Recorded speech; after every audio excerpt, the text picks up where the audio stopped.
Yo, what's up everybody, Jumpin' here. Today I'm going to be showing you guys how to get the best stat boosting accessory in Final Fantasy 15. It's called the Magitek Suit version 2. Now there is a Magitek Suit version 1, and they are actually both really good. The version 1 is going to give you 1000 health, 70 strength, and 50 vitality. The version 2 is going to give you 2000 health, 100 strength, and 70 vitality. So the version 2 is far superior, and it is definitely, hands down, the best stat boosting accessory in this game. There's no doubt about it. Now the Magitek Suit is a 100% guaranteed drop that you can get from fighting a certain enemy. And I have so many of this because my farming method works really well, and you can defeat this enemy fairly easily if you follow this guide. Now the Magitek version 2, I only have 4 of these, and that is because this only has a 5% chance of dropping. You can double that to 10% if you use a certain meal. So you're going to have to rely on RNGs to actually get this thing. And let me tell you, it can be very difficult. Now to get these items, you're going to have to fight a level 99 mech. Now when I was playing the game and before I actually beat it, I never seen this level 99 mech ever. I've seen the level 76 mech plenty of times before I beat the game, but I only ever seen the level 99 mech after I beat the game. So I'm not exactly sure if you have to beat the game to get this mech to spawn, but he's going to spawn from the Imperial drop ships, just like any of the Imperial mechs that you will see throughout the game. Normally you will fight them from the drop ships. I'm going to be showing you guys the best spot to actually get this mech to spawn, and then once you actually have him spawn, you can make him respawn multiple times before finally he will stop respawning. So normally I would say that you can fight him maybe about 5 to 7 times before you will actually have to sit around and wait for him to respawn, which is a random chance, so there is some RNG in that as well. Now the spot on the map that you're going to want to go to get this guy to spawn is going to be east of Hammerhead. There's a camp here. This is actually one of Prompto's friendship camps, where you have to go and take a stalker picture of Cindy. It's actually really cool. You should totally rest here just to see that cutscene and do that quest. But that is definitely the best spot. It's a little bit hidden on the map though, I will say. I did not know about this camp for the longest time. But for some reason, this mech spawns here, it seems, the most. I've had him spawn all over the place, but this is definitely the spot where he spawns a lot. Now, like I said, once you get him to spawn, then you can farm him multiple times. So let me go ahead and show you my setup, because I can defeat him fairly easily, and if you follow like my setup, I would say that you should have no trouble beating him. He is considered to be the hardest boss in the game though, and he can be very annoying. Now the first set of weapons I'm going to be using is the Swords of the Wanderer.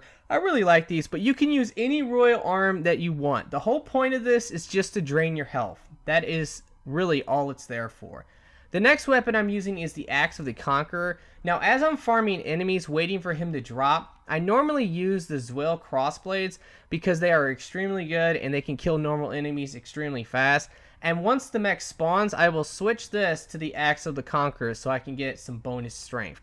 I'm using the Sword of the Father, which is just there to boost my strength by 100 and my magic by 100. And finally, the main weapon for this fight that will make it extremely easy is the Apocalypse Greatsword. I will show you on the map where you can get this, but this is an in-game item, so you have to beat the game, and you're going to have to start doing the sealed dungeon quest line because you have to get this behind a sealed dungeon door.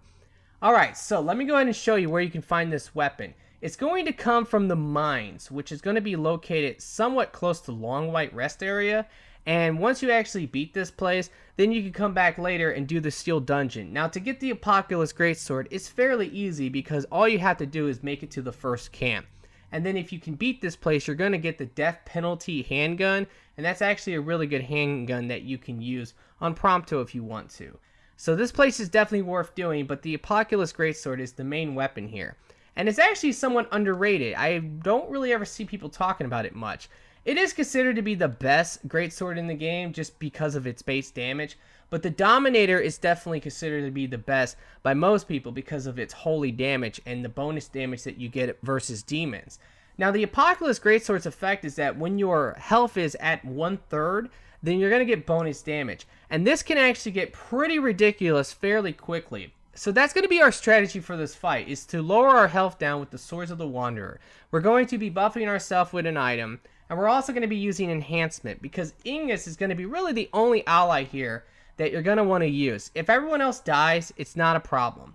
Now, one thing I would recommend for this, which I wasn't doing for the longest time, and then I decided to do it, take off all of the accessories of your allies. Do not boost their stats, because you actually do want them to die. And the thing is that it's going to be really annoying if they don't die, because they're going to just keep reviving you over and over again. Because one of the big things about this fight, you're going to have to play on easy mode. Now, I beat this mech multiple times on normal mode, and it did take like about 10 minutes each time, maybe 15 minutes sometimes, but it was much harder. The main thing about easy mode is that when you die on easy mode, they have like kind of a god mode that you can get. It's really kind of stupid. It makes it so easy, but you cannot die. You have to die twice to actually have a game over. Because when you first die, you're going to get a buff called Ruby Light. And it's going to revive you and give you massive attack bonus and massive defense bonus. So that's a part of this strategy. We're going to die right away when we start the fight. And then we're going to go ahead and start fighting him. But really, Noctis is going to be the only one who will actually be able to really damage this mech. So he's the most important person, obviously. And the only other one that you want to keep alive is Incease, just so that you can use the technique enhancement. That's pretty much it. If you guys want to know what dish is going to give you 100% drop rate, it's called the Papa Bird and Baby Bowl. You get this from Lestalem. It's in the same place that you're going to get the Mother and Child Bowl. But when you go to Lestalem and you park in the parking lot, you're going to find a place called the Lookout. If you run around that area where your car is, you will find a woman eating a dish, and then you will learn the Mother and Child Bowl. If you come back later, I don't know how long you have to wait, but if you do come back later, you're going to find that same woman eating another dish, and it's going to be the Papa Bird and Baby Bowl. And this is the superior version of it. You definitely want this because it's going to up your chance from 5% to 10%, and hopefully you can get the Magitek Suit version 2. Now, I'm going to go ahead and show you where you want to go in this area to pretty much find the enemy that you're looking for. And there's also another technique that you can do to maybe make this easier to have them spawn, because I have noticed that it seems like it's easier to make them spawn.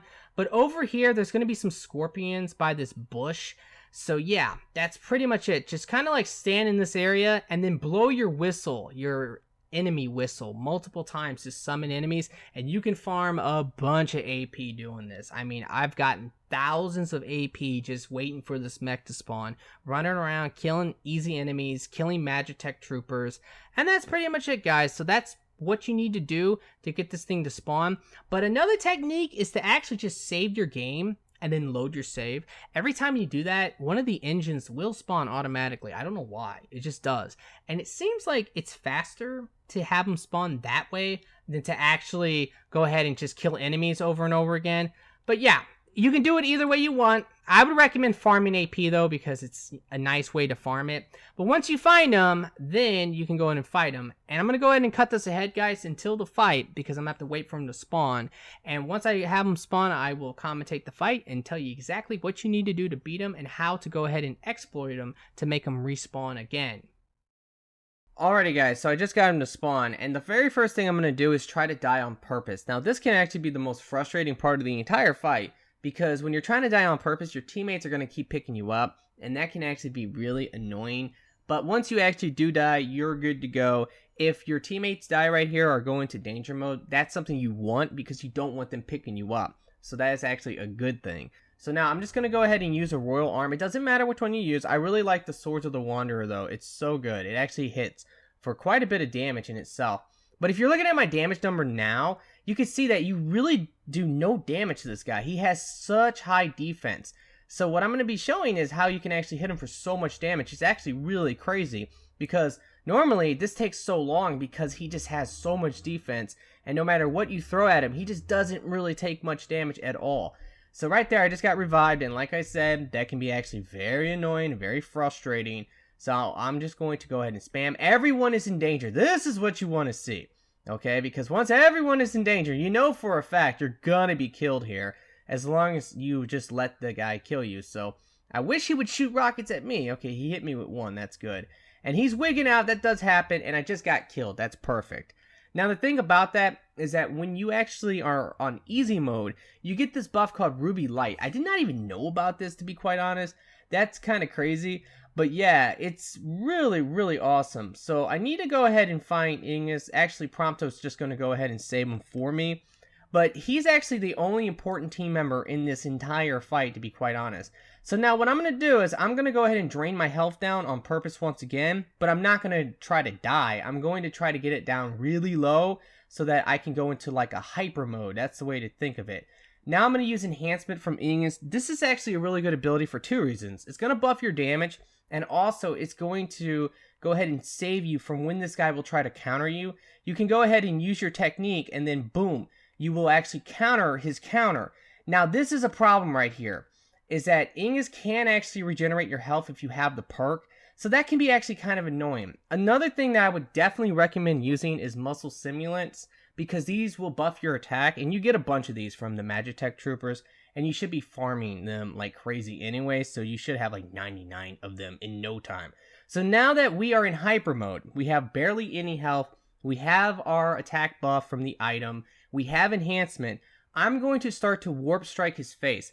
Now normally a good rule of thumb here is to go ahead and do 2 warp strikes to the face and then land. If you feel like he's going to counter you and you will not get away from it, use enhancement or some technique to go ahead and counter his counter so you do not get hit. Anytime your health gets back up to about maybe 2,000-ish, just from it randomly regenerating, go ahead and drain it again using a royal arm.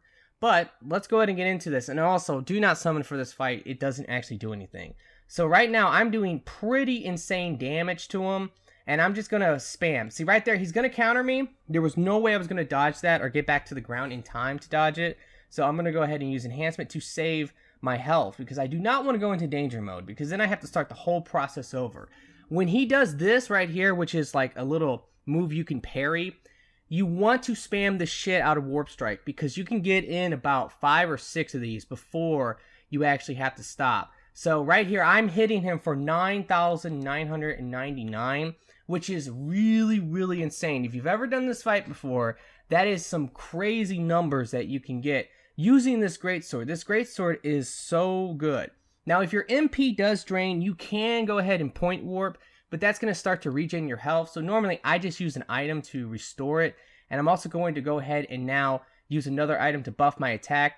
And I think I'm going to go ahead and try to drain my health back down. So about maybe 1,500-ish, you can go ahead and do it. But yeah, you need to be careful about that, because you don't want to put yourself in danger with your royal arm. So right now I'm just hitting his dick. That's actually what that is, to be quite honest. But you really want to hit his face if possible, okay? So I'm hitting his face. He's trying to shoot me, and normally he can't actually hit you when he tries to shoot you. So now I'm going to go ahead and use another enhancement. And as you can see, the damage is really off the chart here. And you could just do so much damage with this sword if you just follow this strategy. I'm going to try to hit him. It actually can be difficult to hit him right there from that angle. I'm going to go ahead and use another enhancement. I don't think I needed to do that right there, but it's whatever. I just wanted to do it, because you need to just do it every once in a while, because you never know when he's going to actually try to counter you. And you really don't want him to counter you at all, like if possible. Alright, so right there. Now, I thought there was a problem. I guess he went ahead and regenerated my health, and that can be annoying during a fight, but it doesn't really matter. Okay, I should be okay, and I should be in kind of hyper mode, but we will see here in a moment. But he's almost dead, so I mean, I almost got him. I just got to go ahead and just spam again to his face, and I should be fine. Okay, and he's dead, and I just got the shield. Now, here's the secret. If you want to respawn him once you kill him, you need to save your game immediately after you kill him, okay? During his animation of blowing up and dying, and you will have the Magitek Suit, or if you get lucky, you will have the Magitek Suit version 2. You need to make a save somewhere and then load your save. And what's going to happen is, most of the time, he will spawn immediately right away, okay? You don't really want to blow your whistle, though. That's something I've noticed. You just kind of want to wait for him. And if he doesn't spawn, what we're going to do is we're just going to reload that save again, and he should eventually respawn. Yep, it's him. See what I'm saying? Like, if you do that load trick, he will spawn most of the time right away. And if he doesn't spawn, go ahead and reload again and see if he will. And if he still doesn't respawn, load it again. Just keep going until he does. I promise you, he will definitely respawn. Alright guys, well that's going to pretty much do it. I really would appreciate it though if you could like this video for me. Be sure to subscribe for future videos. And I really do hope that everyone has a very nice day. And peace out.